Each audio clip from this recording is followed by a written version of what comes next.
República Federal. La Restauración.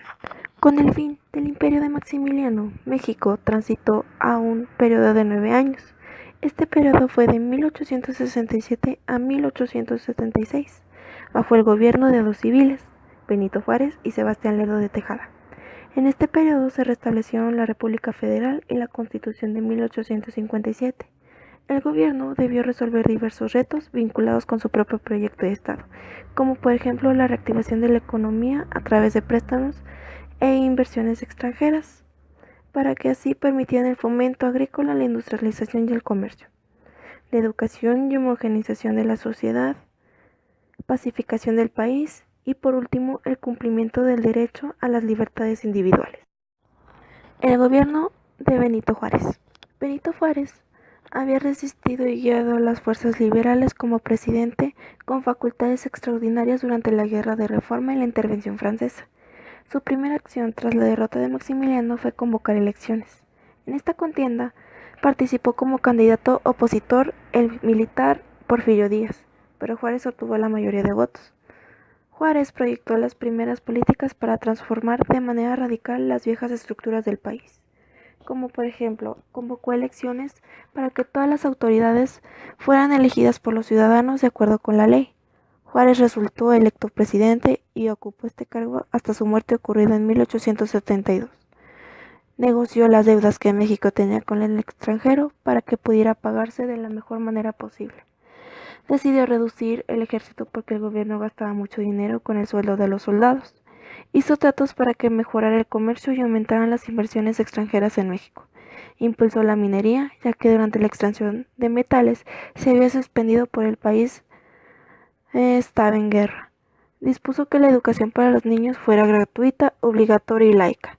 Ordenó que se creara la Escuela Nacional Preparatoria para que los jóvenes estuvieran mejor capacitados y autorizó a una compañía inglesa para que comenzara la construcción de las vías del ferrocarril que unieran México con el puerto de Veracruz, y procuró que se mejoraran las redes de telégrafos, las carreteras y los puertos. Pero sin embargo, los esfuerzos que realizó el gobierno no fueron suficientes para resolver los problemas económicos y sociales que durante los años habían afectado a los mexicanos, ya que mucha gente seguía viviendo en la pobreza porque no tenía trabajo y constantemente había levantamientos armados que impedían la recuperación del país. En 1871, Juárez se postuló para un nuevo periodo presidencial, mas no estaba solo. Como candidatos también se encontraban Sebastián Lerdo de Tejada y una vez más Porfirio Díaz.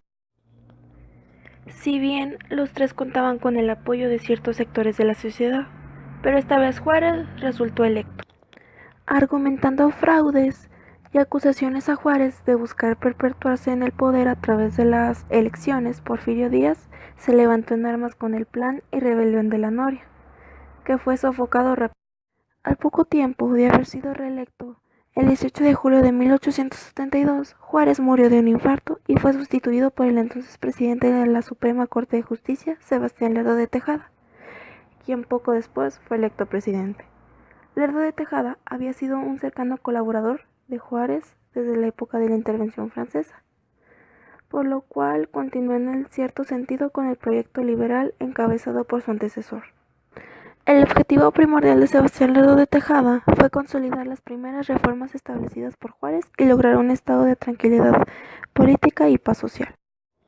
Durante su gobierno se llevaron a cabo importantes reformas a la Constitución de 1857, que transformaron fundamentalmente al poder legislativo, pero con el objetivo de limitar el poder de la Cámara de Diputados se creó el Senado de la República, constituido por hombres con experiencia política que representarían a los estados de la República, al igual que los diputados, pero con la facultad de mantenerse en el poder el doble de tiempo que estos. Asimismo, las leyes de reforma fueron incorporadas a la Constitución de 1857 durante el periodo lerdista, pero sin antes radicalizar el anticlericalismo, prohibiendo las manifestaciones religiosas en espacios públicos.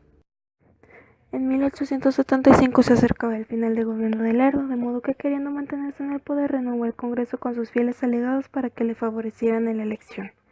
El triunfo de Lerdo aconteció el año siguiente, pero sus adversarios organizaron un levantamiento contra el fraude en los comicios por el Plan de Tuxtepec, documento en el que se reconocía la Constitución de 1857. Aquí se le acusaba a Lerdo por haber violado las leyes y se le desconocía como presidente. Díaz combatió y venció al presidente Lerdo, quien tuvo que dejar el poder e irse de México. Entonces Porfirio Díaz ocupó la presidencia, convocó a nuevas elecciones y las ganó porque él era el único candidato. Con este hecho comenzó una nueva etapa en la historia de nuestro país llamada Porfiriato.